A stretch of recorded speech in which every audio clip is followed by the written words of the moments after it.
including the theory, to imagine the physics is going to do. Thank you, Enrica. We are coming back to you soon. And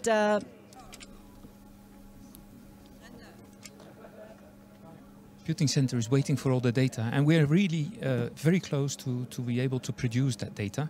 We went through the ramp with the 3 bunches. We are on the flat top, and actually then on the flat top with the bunches to pass next to each other, and we squeeze the beam to very small dimensions, and then the next step is to put them in collisions, and this is about to happen at any moment. Is it right, Rodri, what I just heard? For this, Renda is continuing. As the beam gets into collision, we will adjust, and then the experiments will start giving us the luminosity figures. This means that they will send us the amount of collisions they receive. So we're waiting for the flat top and the squeeze to complete and to put the beams in collision. So I just look around and see on the display if this is already happening or not. Now we're still in the squeeze, so the collisions will come very soon. Is that right, Rodri? So collisions very soon? Indeed, we're getting very close to the collision process. Around the experiments, so that do the squeeze, that squeeze to small dimensions, and then there are a few other magnets which now we will decrease the magnetic field in, and that means that the beams will go into collisions. The operators then will have to adjust these beams manually to maximize, let's say, the number of collisions we have. Is off for at least one plane of beam Let's see. Tune feedback is off for at least one plane of beam. I'm amazed. It took less than half an hour to get this close to collisions, Rodri. When all goes well, it all goes well, and yes, we're very close. So I see now that we have squeezed, in fact, the 2 experiments down to what we call their final state. And they're now ready basically to start adjusting the beams. What we call adjust mode is to actually make sure that they start to get to collide together. Start feedback dynamic change. So we are going now to see the historical records of the LHC since the initial start. We brought our first beams to an energy of 1.3 TeV, which was higher than the previous record from Teratron, which was 1 TeV.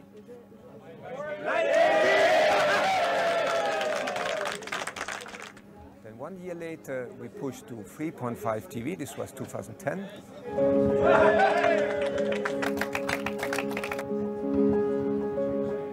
2 years later, in 2012, we reached 4 TeV, which was the highest we reached during the first operating period of the LHC.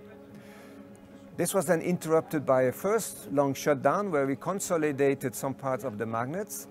This allowed us in 2015 to reach 6.5 TeV, again a new world record. We operated there for 3 years until we reached our second long shutdown where we did a further consolidation of the safety system of the magnet, which allowed us today to actually make the next step of 6.8 TeV, bringing us very close to the design energy of the LHC, which is 7 TeV.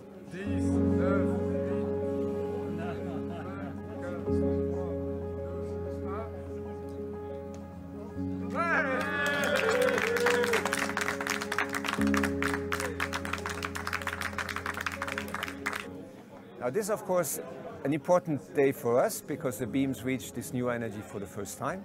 But it's only the start of a very long commissioning period, which will bring us to actually collide the 2 beams for the experiments and provide the highest energy collisions, which should happen about 6 to 8 weeks from now. And that was Jörg Wenninger, head of operations at the LHC Controls, commenting on all the records of this fabulous machine since its very beginning until 2 months ago, when you reached for the first time the nominal energy that we are having today. Indeed, it's been we've been setting this up now, so after a long shutdown period we've got everything ready. We've managed to get all these magnets to actually stay at this very high energy as well, which wasn't simple, and now we're really getting very, very close to actually putting them into collision for the first time. To today's big milestone, let's remind it that we are reaching the conditions with stable beams at the high energy, so that detectors can safely switch on and start recording. Why does it take so long between reaching the energy record and then giving the collisions at that energy record to the experiments? We have to be sure that we can manage the beams, and this is what's very important. So we are now collapsing the separation bumps. In about 2 minutes, the beam will collide in the detectors, and so we can go. So 2 minutes to go, Matteo said. 2 minutes to go. Amazing, So they're collapsing amazing. what they call these separation bumps. So while we ramp, of course, we don't collide the beams together. We make sure they don't collide. But of course, when we want them to collide, we have to, what they do, collapse the bumps. So basically take away the bumps is what's keeping them apart. And this is then pushing the beams closer together until they really collide in the experiments. We are faster than expected. This is just amazing. We are seeing now the 4 experiments control room in contact with Daniele Mirarchi. And then now they're just waiting for the collisions to actually take place. And as soon as the beams collide, the experiment should start to see something happening. They're warming up, warming up their hands, ready for a final applause. So now, yeah, we're just doing the final checks before putting everything into collision. Hopefully everything is lined up and we actually get them to collide where they should collide. So that's of course not trivial either. And this is also why we've had to set things up beforehand, before letting the experiments actually turn on their very expensive detectors to take the data. Start feedback dynamic change. Start power group 23. 2 minutes to go, I heard from Daniele.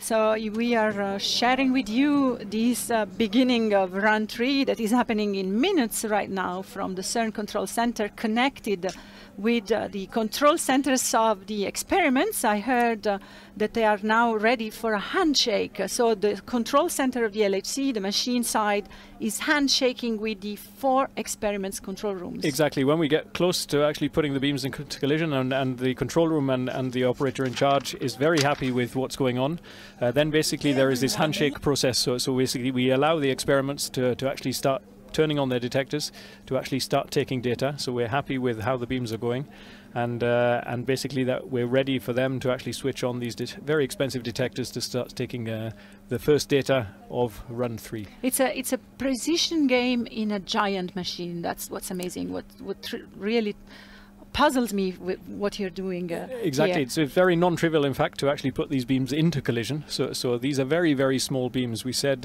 much smaller than a human hair, and of course going around at 11,000 times a second around this ring, and we have to align them. A 27-kilometer ring. A 27-kilometer ring, and have to align them really head-on to allow these collisions to take place in just these 4 different points in the One of the comparisons we make in communication is like shooting 2 needles on both sides of the Atlantic Ocean and make them collide at the center. Exactly. That's this is how precise this has to be. A sense of size, how precise you have to be. What is this graph they are showing right now? This, I think, are the losses that they see, or basically the luminosity, I think. So this, in the end, should show that collisions are taking place. So basically, so that's at the screen moment, to watch. Exactly, this is a bit of noise at the moment, and they're just making sure that they can actually see something happening when they put the beams into collision. Oops. The losses are less and less.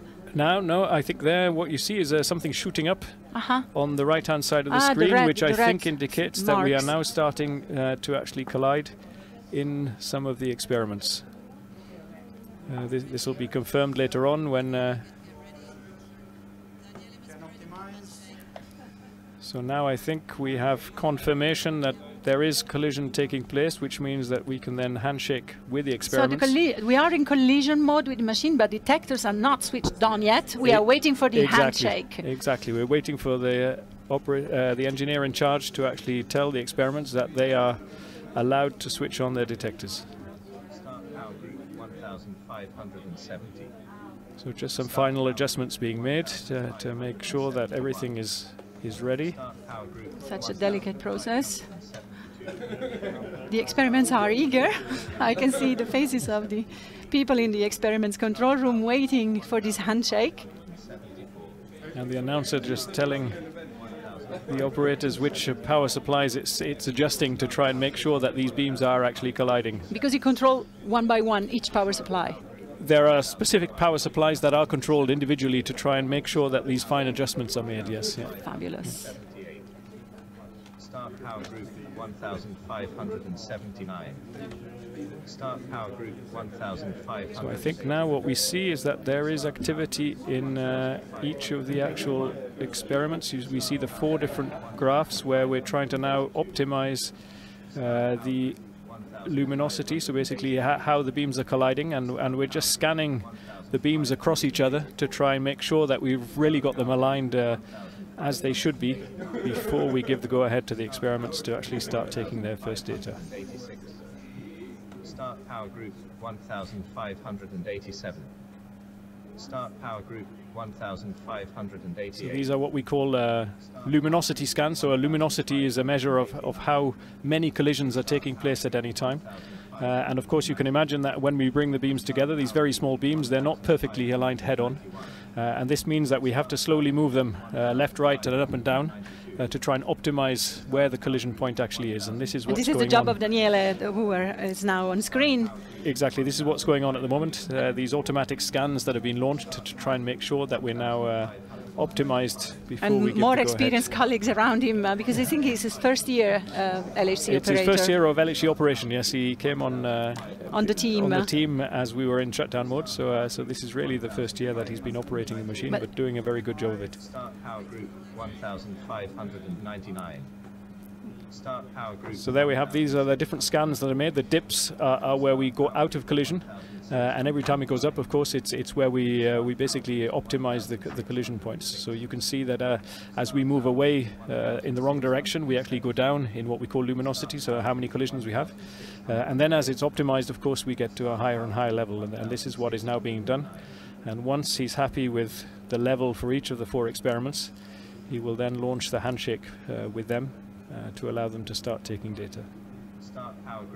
It's a thrilling moment. Everybody is waiting. I think the experiments are already pleased that they are getting collisions, but they are not switching on yet. Not yet. No. I think they want to really make sure that everything is fine before giving the final go-ahead for this. Power group 1611. Okay. So this is the final step that's not been done yet this year. So it's this move from this adjust phase. It's a real to first really that we are beams. sharing with the world today. Exactly.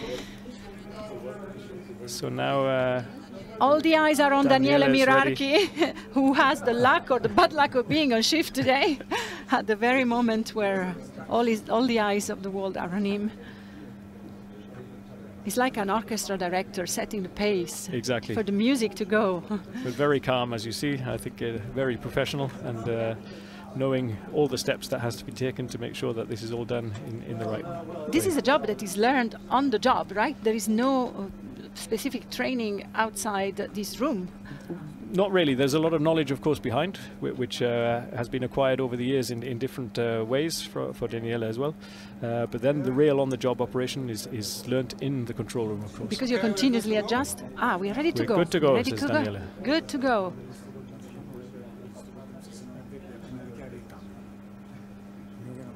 All languages are spoken in the control center. I hear Italian, of course.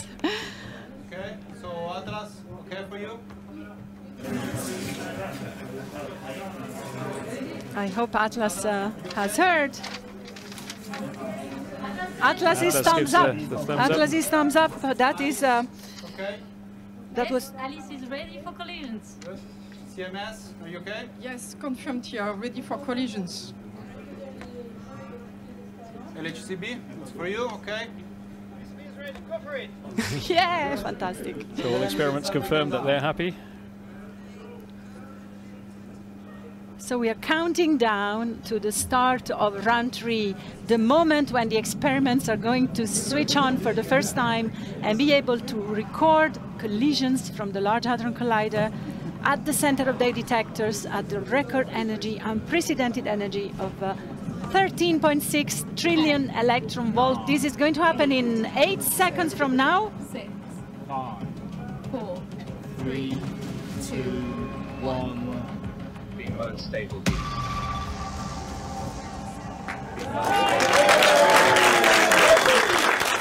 we are. And there we are. Run 3 has officially started. We're in Fantastic. All the experiments are now recording their first collisions, and we have the Director General coming up to the floor to make a statement on behalf of our beautiful laboratory.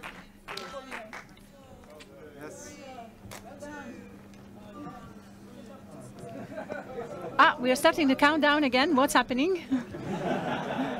We're in stable beams. We are in stable beams? We are in stable beams. Are We've they switched colliding? to stable beams. We're colliding. We are colliding? The experiments are starting to take The first experiments data started to of take the run data, 3. but what happened to the Director General? She was supposed to come to make a declaration.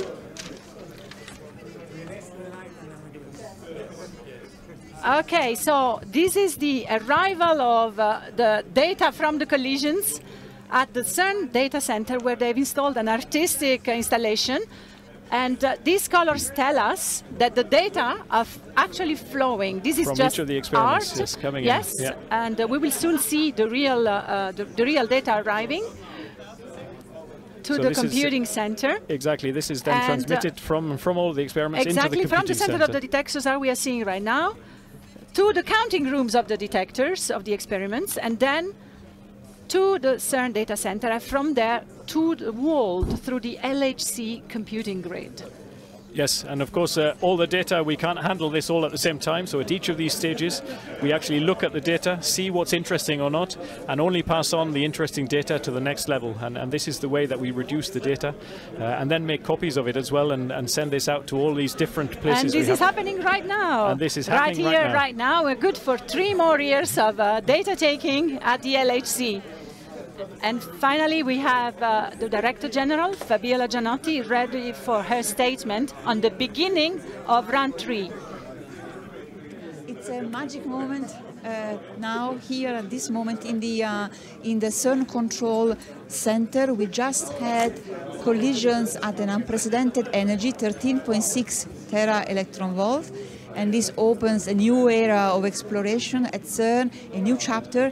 Run 3 of the Large Hadron Collider will give us collisions at higher energy than before, and also an amount of data equivalent to the total amount of data recorded in the previous 2 runs. And this, of course, will increase our opportunities for discovery or for understanding the fundamental laws of the universe. C'est un moment magnifique au CERN. On est dans la salle de contrôle du CERN. On a juste eu maintenant des collisions à 13,6 téraélectronvolts, TeV. C'est une énergie sans précédent et c'est le début du Run 3 du LHC qui ouvre un nouveau chapitre dans l'histoire du CERN. Plus d'énergie, plus de collisions et donc plus de possibilités de découvrir de la nouvelle physique, ou au moins de pouvoir affronter les questions ouvertes en physique fondamentale. Siamo nella sala di controllo del CERN, abbiamo appena visto collisioni a energie senza precedenti, 13,6 teraelectronvolt.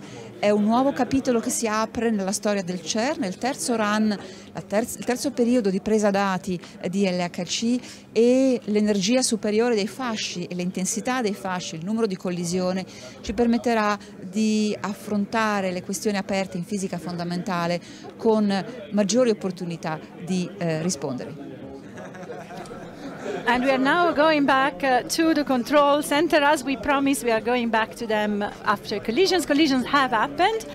And we are now with the LHCb control room, where I see Chris Parks, the spokesperson of the experiment. Hi, Chris. Everybody's smiling. You were applauding before. This is a magic moment, as the Director General said, especially for your detector. Really exciting time here. It's been 15 years in planning. We first started to design this new version of the experiment in 2007, and today we get to operate this detector with collisions for the first time. This is wonderful, and we do hope that some of the hints that you've already seen in Run 2 are going to be clarified during Run 3 in the next 3 years. Yeah, we really hope that we're going to collect something like 10 times as much data in this next run as we collected before. So hopefully we can see a whole range of new phenomena. Even today we announced the observation of 3 new particles that we observed from the data from the last runs.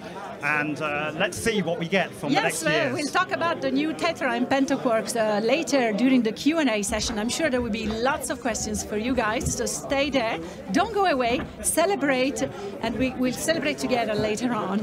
Thank you very much. Thank you, LHCb. We are now going to the interaction point 5. I see Luca Misi, spokesperson of CMS, ready for commenting the beginning of round 3 at CMS. Hi, Luca, can you hear me well? Yes, I can hear you, Paola. Can you hear me? Yes, very well, thank you. So, are you happy, CMS?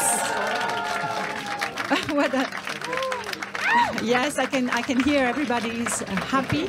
Round 3 has started. What's your comment, Luca? Sorry, Paola, there was too much noise here. If you can repeat the question, please. Yes, just a comment on round 3. What are you up to in the new run for the CMS detector? Yeah, no, I mean, there was really 3 years of hard work for all the people that are here. Actually, there is a crowd here. We are celebrating. We have seen the first year, the first events there. It's really amazing, and it is really a celebration that we are doing here. I hope you can show the events with us later on. We are, actually, you can probably oversee we see the collisions in the middle of your detector. Indeed, and this is what we were celebrating. So for us, it's really, I mean, these were really heavy 3 years, but we are really ready now to go for another. Yeah, we are asking for the main display, and I said that this will be fantastic because we are preparing our detector for the next years that come in round 3, really to go even past the doubling of the luminosity. Fantastic. In terms of reach. So happy new exploration, CMS, and see you later for the Q&A, Luca. Sure. And it's now time to go back to Alice at point 2, where we see Luciano Misi, spokesperson of the experiment. Hello, Luciano. So celebrations at Alice as well. Thank you very much, Paola. There is a great excitement here and also a growing fibrillation. You know, we have been preparing since several years, and now we are starting taking data with the fully revamped detector, which will allow us, so this is a very massive upgrade of the detector, the readout system and online computing system, which will allow us to study proton-proton collisions and a bit later in the year also lead collisions at much higher rates than it was possible in run 1 and 2. That's fabulous. That's fabulous. Happy new season, Alice. And we'll see you later, Luca, for the Q&A. So we're now to Atlas.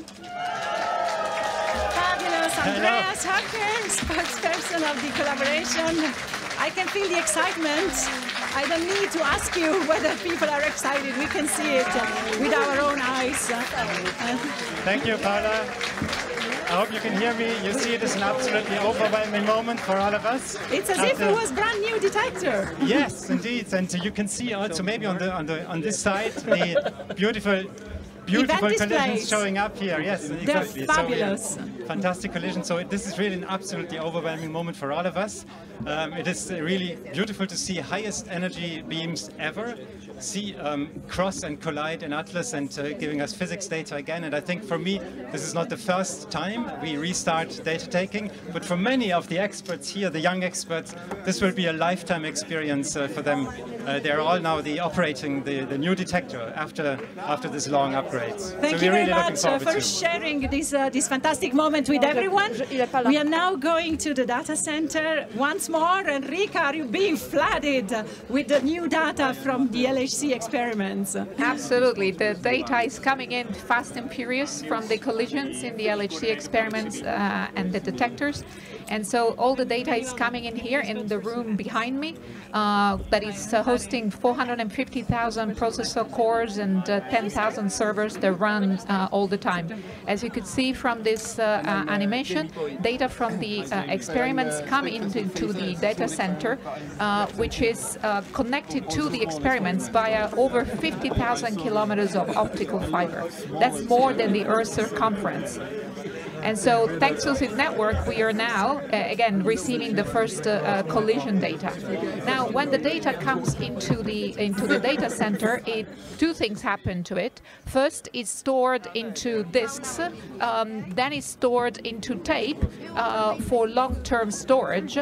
And another copy of it is provided to the worldwide Large Hadron Collider computer grid, with its 140 agencies that are connected to it in 42 countries, a huge collaborations to be able to provide to scientists worldwide the data that they need at their fingertip. So, and I think that's an incredible type of collaboration that puts together millions of computers that are allowed to provide more than 1.5 exabyte of storage capacity worldwide. That's impressive. So, yeah, that's absolutely an impressive collaboration achievement, if you ask me. And what you see in the screen here right now, that's the image of the data coming from the 4 experiments with the 4 different colors. So this is live, Enrica? This is absolutely live. And it comes so as the data is coming in, it's immediately pushed out to the WSCG collaboration centers, red for Alice, yellow for Atlas, orange for CMS, and green for LHCb. It goes to all the different in all the different centers, and I think the grid, as I said earlier, never sleeps. And it's thanks to the network upgrades that we've been able to do in the last 3 years that the speed that the data travels through worldwide is up to 33 gigabytes per second. That's a factor 8 higher than it had been during LHC Run 1. So I think we are ready for the data deluge that is coming in from the experiments, and so are all of our collaborating centers worldwide. This is fabulous.